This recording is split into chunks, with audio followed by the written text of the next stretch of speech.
Hello, all you positive heads out there. It's so good to be back with all you beautiful reflections of the one source consciousness that creates and animates all things. If you're new to this podcast, of course, we're super happy to have you here. And if you've been listening and enjoying for a while, I would be super grateful if you would please take a moment to give us a review on Apple Podcasts. It's one of the best and simplest ways to pay it forward and help others find the show so that they too can tap into the powerful perspectives and positive vibrations we are collectively emanating. The other unique and magical way to share this show is by sending any friends you think would benefit from listening to this podcast our Game with the Universe link at positivehead.com/game.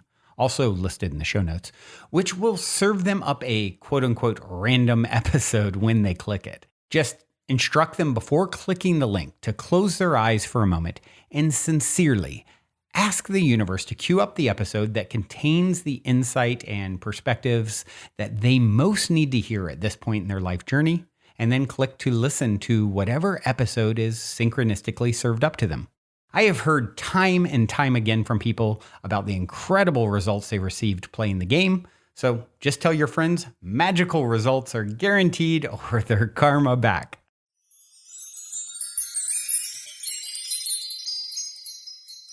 All right, all you positive heads, welcome, welcome. Here we grow again. It is a magical Monday here in the studio as I record, and I am grateful to be back with you. You guessed it right. And I want to talk a little bit today about rain. And the reason I want to talk about rain, well, it's a few reasons.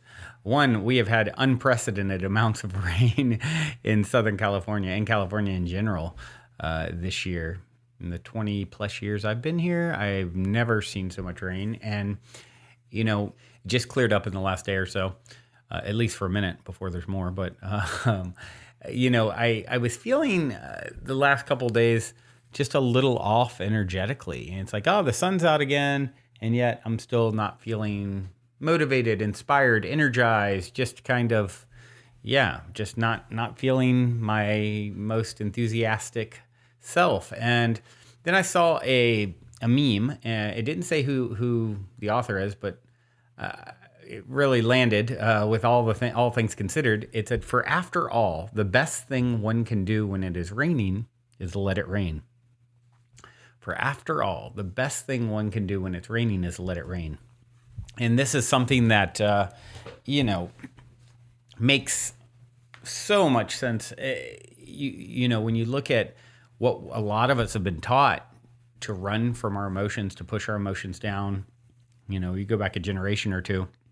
And that was like the standard, like, hey, boys don't cry, and, don't, stop being a baby, and all those things. And you're taught not to, like, we're reinforced at such a young age that our emotions are a bad thing, and that there's something wrong with feeling off or feeling down or feeling sad, and actually that's a big part of what you came here for.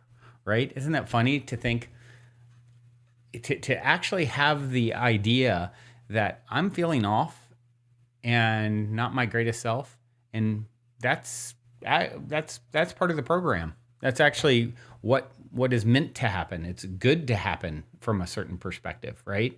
Maybe it doesn't feel as good as being blissed out, but you're meant to feel the full gamut of emotions, right? And it's having experienced this myself in the last few days a little bit, and loving this. For after all, the best thing one can do when it is raining, let it rain. And it's just so appropriate for so many of us. And when you examine yourself, when it is raining for you, right? How often are you, I've got to fix it. It's got to be better. I'm wrong. I should, I know better than this. I can do better than this. I've listened to, 500 positive head episodes, and I know what to do to shift my perspective. And it's like, yes, you can be aware, and you can start to reach for more neutral thoughts and kind of find your way out of it. And you have great tools maybe that you've learned along the way. And it's okay with allowing it to just rain, allowing it to just be. And as soon as we move into that state of non-resistance, things flow, things move. What we resist persists. What we accept moves through us. And that is, a huge piece of being able to, piece of understanding to navigate our lives gracefully, and the way you were sort of optimally designed. You weren't designed to, okay, you came here, you came into your human form, and your optimal path is not feeling any negative emotions, never feeling down, never feeling sad, never feeling any of those things. That wasn't the optimal path. The optimal path was you came to feel it all, right? And so, as Jack Sparrow so eloquently said, the problem isn't the problem. The problem is your attitude about the problem. When you have decided there's something wrong with having a slow day where your energy's low, you want to stay in bed more, you want to really give yourself some self-care, and it's such a necessary part of it. And if we don't, what happens? You don't get away from it. A lot of times people find distractions very effectively, right? They push it down, distract themselves with food, drugs, sex, you name it, work. And it comes back up. It lives to haunt you another day. And what we really want to do is move through it. I remembered my friend, going back to like one of the first 5-10 episodes, my friend who leads ayahuasca journeys, talking about, he would recommend to people, when you're feeling intense emotions or whatever coming up, even if you've got to pull over on the side of the road, put on an eye mask, have an eye mask with you, and just be with it, sit through it, like go into it, face it. And it's so, like I said, this is so in contrast to what we were taught traditionally. Our parents, probably taught us differently. Certainly their parents and their parents before them. And it was like, now all of a sudden the light bulb's coming on. Like, hold on, we're supposed to go through and feel these emotions. Emotion, energy in motion. It wants to move. It doesn't want to be stuffed in a closet where you lock it up and throw away the key. It's like a stagnant pool of water. What happens when water's not flowing, not moving? It gets, bacteria and is not safe to drink. It becomes riddled with, all kinds of negative things. And so that's what happens to these. If they get stuck in our body, they then appear as dis-ease, right? Disease in different ways. And so, allowing the rain, and just take that for a moment. Like, especially if you've been feeling bad today as you're hearing this, or down, or, not your best self, not your most vibrant self. And just all of a sudden, like appreciating that, like loving yourself there, and say, no, this is actually a part of the curriculum. This is a part of the journey. It wasn't what I chose consciously, but I can see broadly enough now to understand that this is actually a necessary part of my journey. It's a helpful part of my journey. It's going to make the next upside that much sweeter. When you can think of it in, that's a way to always bring some level of positive perspective to hardship. It's like, oh, I'm hitting a valley. This, I know what comes after a valley. There's another peak. There's another upside. And so, it's like a trampoline. If you're down and you just dropped on the trampoline and you're way, way down, in that particular snapshot of a moment, guess what? You're going to be going the other way before you know it. So it's allows you to okay, if you don't like it, as I often say, the good news is the only thing guaranteed is change. And if you're loving, you're on a peak, you better appreciate it, because change is inevitable. Hardship is inevitable. Sadness is inevitable again. It's a part of the curriculum. It's a part of what you signed up for. It's coming for you. And we can either fear it, run from it, shake our fist at it, or understand and appreciate what it is, and that it's there happening for us, not to us. It's a gift. It's making us stronger. Smooth seas never made for a skilled sailor. We all came to, be skilled sailors. So, you're sharpening your axe. You're getting better at being this thing called human, and navigating the emotional landscape that is very intense for those of us who feel deeper and deeper and are allowing ourselves to be open, allowing your heart to be open and broken and willing to, stretch so that you can feel and expand and become more. I found a short clip. It's only 2-3 minutes of Ram Daas talking about this very topic, and I thought I would throw it in here. Check out Ram Daas talking about appreciating negative emotions. What is the most conscious way to handle negative emotions? To appreciate them. To appreciate them. To appreciate the phenomena of your own personality instead of getting caught in them. The minute you try to push against them, you juice them up. But to notice, there's anger, there's greed, there's fear, there's all the things you can feel, the negative feelings. Just allow them. The minute you break the identification with being the feeler of those, but rather being the noticer of them, not denying them. I'm not talking about repression. I'm talking about acknowledging them, allowing them, giving them space. That is part of your humanity. Until you can appreciate your own humanity the way you would appreciate a tree or a flower, you're trapped. And your own humanity involves negative and positive emotions, desires, fears, loneliness, self-pity, etc. All of that stuff. And until you can enjoy them, like as I said, my little schmooze that I invite in for tea all the time, my neuroses and all that stuff, and just allow your humanity, then it starts to lose its power over you. The minute you push against it, you juice it up.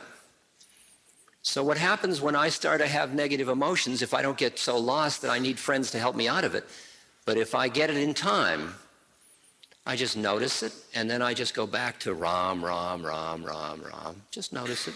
There it still is, Ram, Ram, Ram. I don't push it away. Ram isn't going to get rid of it. It's just to remind me that there is also something else besides that. It's to bring back. The game finally is to be living on many levels simultaneously. And at first, when you get angry, you go down into the anger, and then you come up, and then you get down, and you come up, and you get down. And after a while, the up and down are both present. That's the art.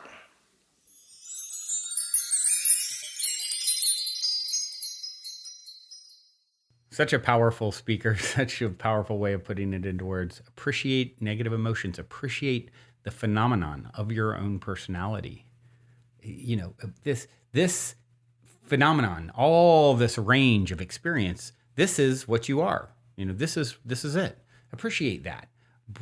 I love how he says, break the identification with being the feeler and instead being the noticer. That's the big shift, right? I am not these clouds. These emotions are like clouds going across the landscape of my infinite consciousness that is constantly noticing, observing. What you are at your essence is the silent observer, the same observer that was there when you're 5 years old, watching, observing without judgment, and the same one that will be there when you're 95 years old. And stop identifying with the clouds, be the sky, right? Is essentially what he's saying. So appreciating your humanity the same way you appreciate a tree or a flower or a dog. They have a certain cadence and way that they experience the world and show up, these living beings, and this is what you are.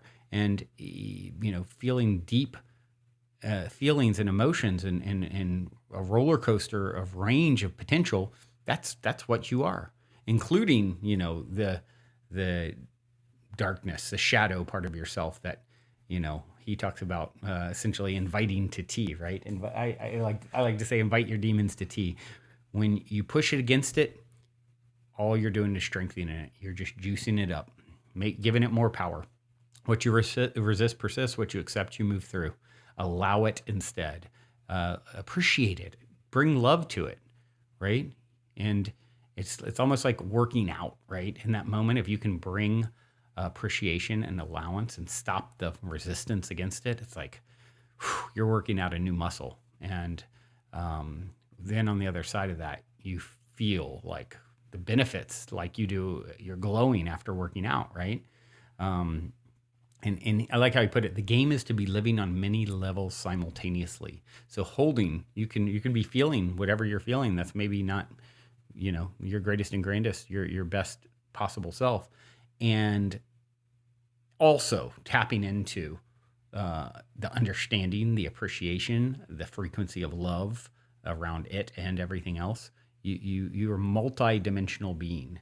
And as you learn to just stop taking, the cloud's coming, and I now identify with that hook, line, and sinker. That's me. There's nothing else. That's the one path. I'm going to go deep with, sorrow or pain or depression or whatever it is.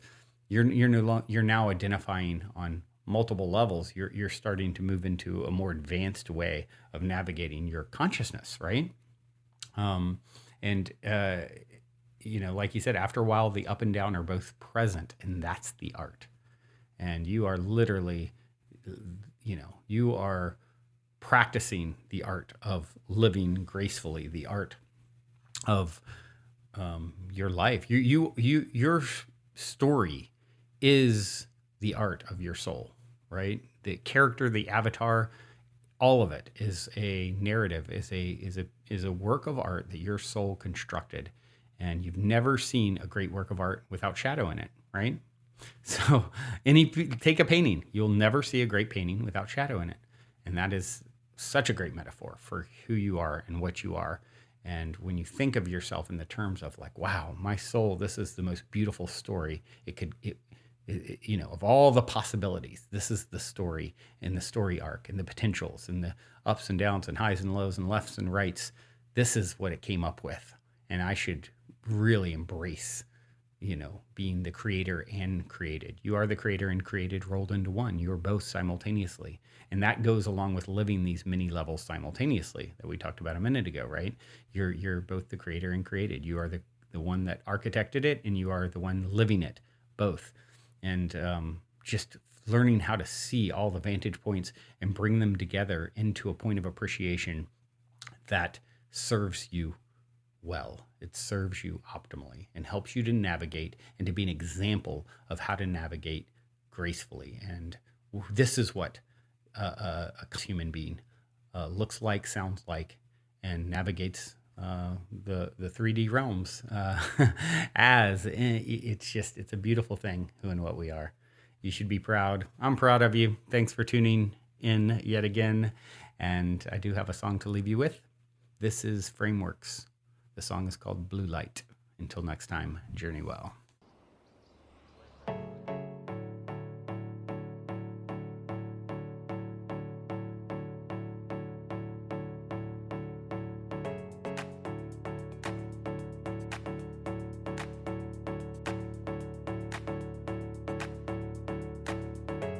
No medicine, the feeling gone, color coming down now. I miss the world.